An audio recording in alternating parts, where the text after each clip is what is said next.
بسم الله الرحمن الرحیم.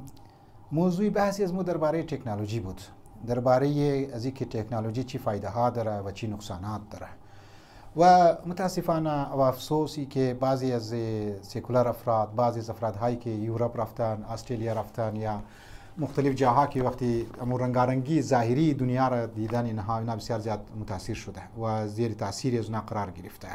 وقتی از باره دین گپ بزنی، از باره اسلام گپ بزنی، از باره اقدارهای اخلاقی که است گپ بزنی، از باره ویلیوز گپ بزنی، اقدارهای انسانی که است گپ بزنی، اینها خنده مونن و اینا پوزخند میزنن یا تمسخر مونن. آقا دنیا در کجا رسید و شما در کجا هستین؟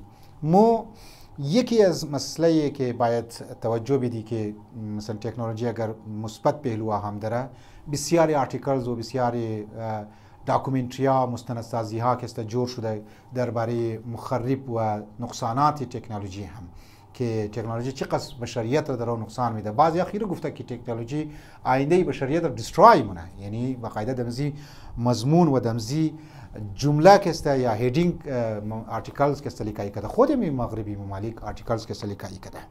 یکی از نقصانات از تکنولوژی و یوز امزی سوشل میڈیا و غیره یا موبایلز و غیره یا مختلف همی که انسان ها را سرگرم کرده از خودخو، یکی از نقصانات چی است که انسان را از زندگی اجتماعی برده به طرف زندگی انفرادی، این یک اندیویژوال لایف که است سپورت انسان ها کرده. برحال متوقع منی که انسان ها روابط اجتماعی که اگر نداشته باشه تکامل پیدا نمونه، کامل نموشه. یک روابط اجتماعی که ضرورت جامعه انسانی و سوسایتی انسانی که است برای تکامل بسیار ضروری زندگی اجتماعی.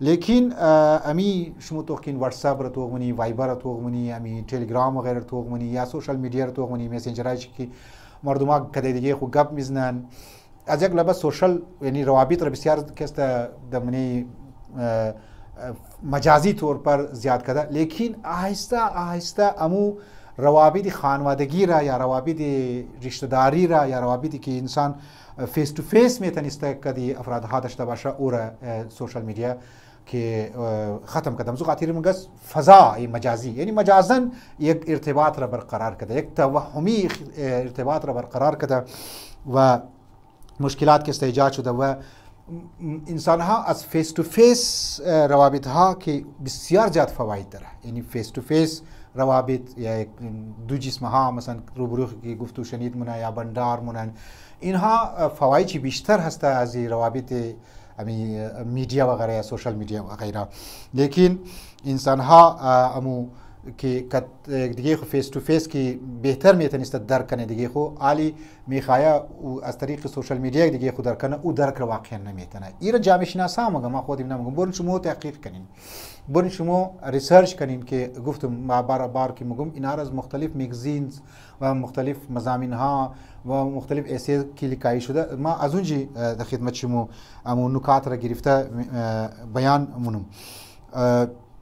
امروز امو نوازش که والدین میتونسته یا محبت را به اولاد خو بده، چون که اینقدر در موبایل و اینقدر در سوشل میڈیا مبتلا شده، اینقدر در برنامه هایش پروگرام هایش نه مبتلا شده که اولادها هم نوازش و محبت و الفت والدین محروم شده امروز بسیار زیاد. شما برین ایران میتونین که تحقیق که کنین.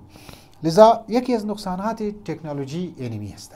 شما باید توجه بدیم از من که هر چیز را سکه را که تو دو پهلو داره، هر فیلد از خود دو پهلو داره. ما باید منفی پهلویش هم توخ کنی، مثبت پهلویش هم توخ کنی. او ذات خدا هسته، او اهل بیت علیهم السلام هستند که اینها معصوم است، یعنی اهل بیت و ذات پروردگار عالم که خیر مطلق است، سرچشمه خیر است، منیز ناگست دو پهلو نیه. دیگه انسان ها معصوم نیست، منیز از گیرشی خطا موشه، از گیرشی گناه موشه. لذا تکنولوژی ما میترسته. این دروخی از مو کشیدو خیلی که موز دنیا بی خبر هستی، موزی حالات دنیا بی خبر هستی. اینها را از خاطر زوم میگم که ما یک باید تهاجمی ریسرچ هم باید کنیم از ابی جوان ها را ما میگم که اینا وقتی که یک مونه باید جواب شکسته بدی.